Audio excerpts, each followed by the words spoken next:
Soalan ni sebenarnya dia dah bagi jadual. Dia bagi jadual, dia bagi tahu berapa nilai X dan berapa nilai Y dalam bentuk jadual. Ni adalah dua pemboleh ubah X dan Y bagi suatu fungsi. So, dia nak kita cari persamaan manakah yang memuaskan fungsi tersebut. Dia bagi jawapan sama ada A, B, C atau D. Okey, contoh kita ambil yang pertama ni, X dengan Y. Contohnya X ialah negatif 1. Okey, Y pula adalah 4. Okey, so kita nak kena masukkan untuk setiap persamaan ni. Kita try and error ya. Tak ada jalan yang singkat. Try and error. Okey, kalau korang nak senang, korang just tekan je kalkulator. Tekan je kalkulator, masukkan nilai ni, korang dah boleh dapat jawapan. Yang ni tak ada kalkulator, so saya tunjukkan jalan kiranya secara manual lah. Okey. So, kita masukkan contohnya, kita ambil yang persamaan A ni. Okey, Y sama dengan X kuasa 3 tambah 5. Okey, cuba kita masukkan nilai X ni. Y sama, jangan masukkan Y. Masukkan nilai X dulu. Okey, Y sama dengan X negatif 1 kuasa 3 tambah 5. Okey, negatif 1 kuasa 3 akan dapat negatif 1. Tolak-tolak, tambah-tambah, tolak-tolak. So, dapat negatif 1 tambah 5. Y dia sama dengan 5 tolak 1 berapa? 4. Y dia sama dengan 4. Sama tak yang ini? Sama. Okey. Lepas lah kiranya. Okey, kita cuba untuk next pula. Next pemboleh ubah nilai yang seterusnya. 0 dengan 5. Okey, 0 dengan 5. Masukkan nilai X ni. X sama dengan 0 kan? 0 kuasa 3 tambah 5. Dapat tak 5? 0 tambah 5. 5 dapat guys. Dapat 5. Okey, kita try seterusnya pula. 1 dengan 4. 1 dengan 4. Okey, masukkan dalam persamaan ni. X sama dengan 1. 1 kuasa 3 tambah 5. So, 1 tambah 5 berapa? 6. Sama tak Y sama dengan 6? Yang ni Y sama dengan 6. Jawapan dia Y sama dengan 4. Tak sama. So, kalau tak sama, A ni kira salah lah. Buat yang lain pula. Tak payah bazir masa masukkan yang lain. Tak payah. Korang ambil jawapan yang lain pula. Okey, ambil yang ni pula. B. Okey, ambil yang B. Persamaan B, Y sama dengan X kuasa 3 tolak 5. Okey, cuba ambil yang ni dulu. X sama dengan negatif 1. Okey, X sama dengan negatif 1. Y sama dengan 4. Okey, masukkan nilai X. X sama dengan negatif 1. Okey, masukkan nilai X. So, dia jadi negatif 1 kuasa 3 tolak 5. So, Y sama dengan negatif 1 kuasa 3. Jadi, negatif 1 lah. Negatif 1 tolak 5.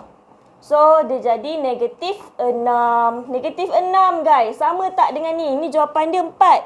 Tak sama. Kalau tak sama, automatik B ni salah lah. Okey, pergi ke persamaan yang untuk C pula. Okey, persamaan yang C ni Y sama dengan negatif X kuasa 2 tolak 5. Okey, ambil macam biasalah kita ambil nilai X dengan Y. Contoh yang ini.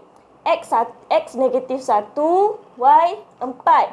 So, masukkan nilai X ni. Tengok dapat tak Y sama dengan 4. Masukkan nilai X. Negatif 1 darab dengan negatif 1 kuasa 2 tolak 5. Okey. So, kalau negatif 1 kuasa 2, dia jadi 1 kan? Tolak 5, so dia jadi negatif. Negatif 1 tolak 5 jadi negatif 6. Negatif 6, sedangkan jawapan dia adalah 4. Okey? Yang ini, korang jangan buat macam ni tau. Negatif, yang ni X ke sama dengan negatif 1 kan? Korang tak boleh buat terus je negatif 1 kuasa 2. Macam tu. Tak boleh. Sebab X ni, dia adalah negatif 1. Sedangkan yang negatif ni memang dah ada. So, korang kena letak yang dah ada ni bawa turun bawah macam tu. Okay, korang settlekan dulu yang dalam kurungan ni. Jangan terus ambil contoh negatif-negatif terus korang jadi positif. Positif 1. Lepas tu terus kuasa 2. Bila terus kuasa dia 2, dia akan dapat 1. So, 1 tolak 5 dapatlah negatif 4. Macam tu. Dah jadi lain. Okey, korang kena selesaikan X kuasa 2 ni dulu. Okey, X dia berapa? Negatif 1 kan? Negatif 1 kuasa 2. Negatif ni bawa turun bawah. So, selesaikan yang ini dulu guys. Selesaikan yang ini dulu. So, dia jadi 1. Barulah letak negatif ni kat bawah ni. Sebab itulah jawapan dia negatif 6. Okey, jangan keliru pula. Okey, so salah yang ini. Tengok yang D, yang terakhir, yang harapan kita ni. D, Y sama dengan negatif X kuasa 2 tambah 5. Okey, tengok nilai X berapa? X dia negatif 1, Y 4. Tengok. Kita masukkan nilai X ni dalam persamaan ni. Tengok dapat tak Y sama dengan 4? Negatif X sama dengan negatif 1 kuasa 2 tambah 5. Okey, ni bawa turun dulu. Negatif 1 kuasa 2 jadi 1. Okey, tambah 5. 5 tolak 1 jadi 4. Sama guys. Sama. Okey, kita cari yang lain pula. Tak puas hati ni. Cari yang lain pula. Tengok sama ke tak. X sama dengan 0. Y sama dengan 5.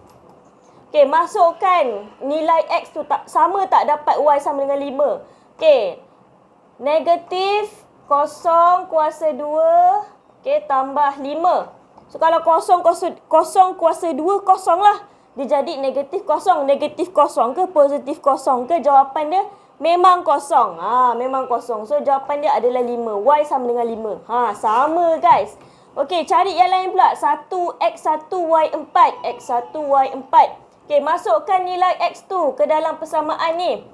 Negatif 1 kuasa 2 tambah 5. Negatif 1 kuasa 2, 1 kan? Tambah 5. So, 5 tolak 1, 4. Sama juga. Macam betul je nak dekat dia ni kan, jawapan ni kan? Okey, so kita masukkan yang lain pula. X2, Y1. X2, Y1. Okey, masukkan nilai X tu. Negatif X sama dengan 2. So, 2 kuasa 2 tambah dengan 5. Bawa turun negatif ni. 2 kuasa 2, 4 tambah 5.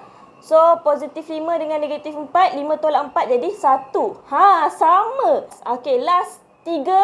X sama dengan 3. Y sama dengan negatif 4. So, masukkan nilai X ke dalam persamaan ni. Negatif X 3 kuasa 2 tambah 5. Okey. So, selesaikan. Negatif bawa turun, 3 kuasa 2, 9 tambah dengan 5. So, negatif 9 tambah 5, negatif 4 sama. So, maksudnya jawapan dia adalah D, dadu. Dia panjang sikit. Tapi kalau korang guna kalkulator, senang je. Okey, korang masukkan je semua butiran ni. Alright.